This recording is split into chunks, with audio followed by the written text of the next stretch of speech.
Episode 10. Air mata jatuh perlahan saat Kania mengenang nasib malang yang menimpanya. Mama, Oma, Nenek, aku ingin ikut kalian. Kenapa kalian tidak datang untuk menjemput aku? Ma? Kania berucap lirih. Rasanya, ia sama sekali tidak ingin bangun dari jatuh itu, ingin tetap di sana selamanya. Karena kaki yang menopang tubuh tidak kuat lagi berdiri.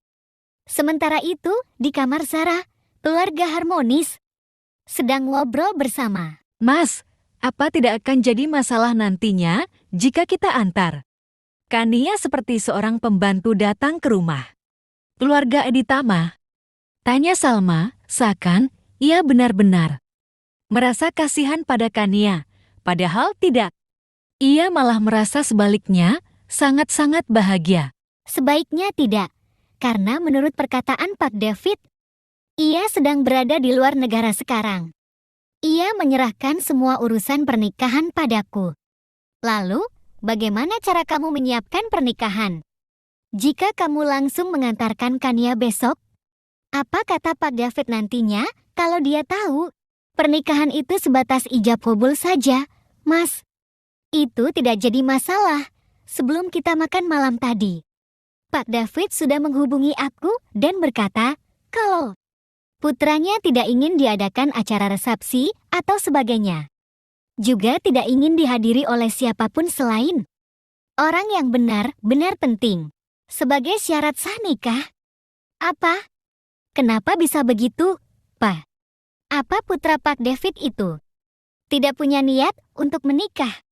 Tanya Zara penasaran. Kata Pak David, putranya memang tidak setuju dengan perjodohan ini, tapi ia tidak bisa membiarkan putranya terus-terus menolak untuk menikah.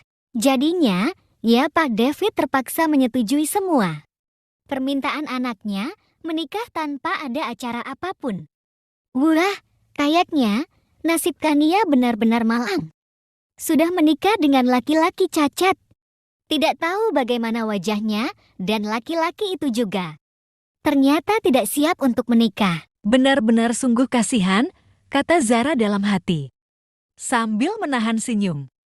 Jadi, masih pernikahan Kania ini sebatas pernikahan siri aja gitu? Tanya Salma untuk meyakinkan apa yang ada dalam pikirannya sekarang. Tidak, pernikahan ini bukan pernikahan siri. Karena mereka akan menikah secara sah menurut negara dan menurut agama. Mereka akan menikah di KUA nantinya. Oh, gitu ya? Ada nada kecewa dalam kata yang Salma ucapkan.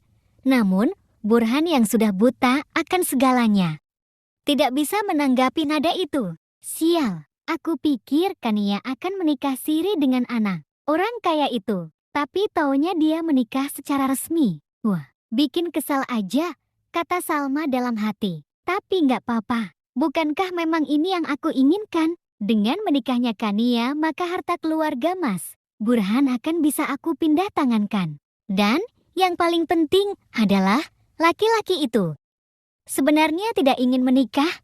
Dengan begitu, nasib Kania akan sama saja, sama-sama tidak diharapkan. Di sini dan di keluarga barunya, kata Salma lagi. Paginya, tanpa sarapan terlebih dahulu, Kania langsung diantar oleh Pak Sopir ke kediaman Brian Aditama dengan hanya membawa satu koper yang disediakan oleh Salma. Kania langsung berangkat menuju kediaman Brian. Selain koper yang Salma sediakan, Kania tidak diizinkan membawa apapun pergi dari rumah itu. Meskipun kesal, namun ia tidak bisa berbuat apa-apa. Karena semua itu adalah perintah dari Burhan papanya. Tidak diizinkan mengemasi barang-barang miliknya sendiri. Tidak juga boleh masuk ke kamar saat Salma membereskan barang-barang miliknya. Jika Kania bersikeras melanggar apa yang Burhan katakan, maka semua barang milik Mama Kania akan dibakar semua. Demi menjaga barang-barang milik almarhumah mamanya, Kania terpaksa mengikuti dengan pasrah apa yang ingin mereka lakukan padanya. Koper yang entah Apa isinya ini? Tetap ia bawa pergi bersamanya, Kania yakin. Isi dari koper ini pasti tidak benar, karena Salma pasti akan melakukan hal buruk padanya.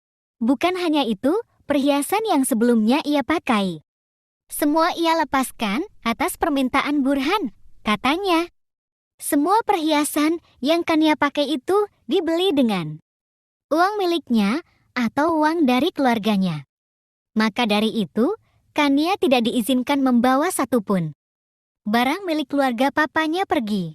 Kania yang tidak ingin bertengkar lagi, melakukan apa yang Burhan katakan, ia melepaskan semua perhiasan yang selama ini ia kenakan. Namun, satu yang tidak ia berikan, kalung dengan liontin bunga berwarna hijau milik almarhumah mamanya, yang nenek Kania berikan. Kalung itu ia simpan di bagian baju dalamnya. Jika tidak, kalung itu juga pasti dirampas oleh Salma. Dengan dalih perintah Burhan, mobil berjalan pelan melintasi jalan raya yang padat. Mata Kania menatap nanar keluar jendela mobil. Perlahan, air mata turun saat ia ingat kenangan manis bersama sang mama di rumah itu. Rumah yang sekarang harus ia relakan untuk orang lain. Orang yang datang dan merenggut semua kebahagiaan miliknya. Mama tenang saja. Mat, aku akan ambil semua barang-barang mama nantinya. Tunggu aku datang lagi ya, Ma, kata Kania sambil menyeka air mata yang jatuh perlahan. Kurang dari 30 menit lamanya mereka menempuh perjalanan menuju Villa Brian. Akhirnya, mobil yang membawa Kania itu berhenti juga di depan villa megah yang sangat indah. Meskipun villa itu letaknya agak jauh dari keramaian kota, tapi hal itu justru terasa sangat nyaman dan tentram. Kesan menenangkan sangat terasa di villa ini. Non Kania, Bapek cuma bisa mengantarkan Non Kania sampai depan sini sesuai perintah dari Tuan Burhan. Bapak harus segera kembali ke rumah setelah mengantarkan Non Kania di depan villa. Sedangkan untuk selanjutnya, Non Kania jalankan sendiri semuanya.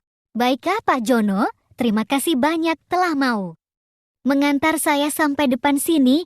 Pak Jono bisa langsung kembali karena Tuan Burhan pasti susah menantikan kedatangan Pak Jono. Selesai bicara seperti itu, Kania langsung keluar dari mobil tanpa menunggu jawaban dari apa yang ia ucapkan pada Pak Jono, sopir papanya ini. Sedangkan Pak Jono, ia hanya bisa menatap Kania dengan tatapan prihatin karena kasihan dengan nasib yang menimpa gadis itu. Kasihan Non Kania, dia adalah pewaris sah dari keluarga Tuan Burhan, tapi sayang, nasibnya malang. Tuan Burhan tidak menyukai dirinya dan dia harus menderita karena perlakuan mama dan adik tirinya itu, ucap Pak Jono sambil menatap punggung Kania yang terus berjalan menuju gerbang villa.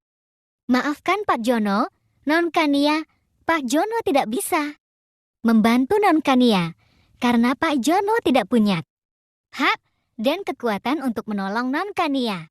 Pak Jono butuh kerjaan, keluarga Pak Jono butuh biaya untuk hidup. Sekali lagi maaf Non Kania, kata Pak Jono lagi dengan nada sedih. Kania sampai di gerbang masuk villa, ia bertemu satpam yang menjaga gerbang villa tersebut.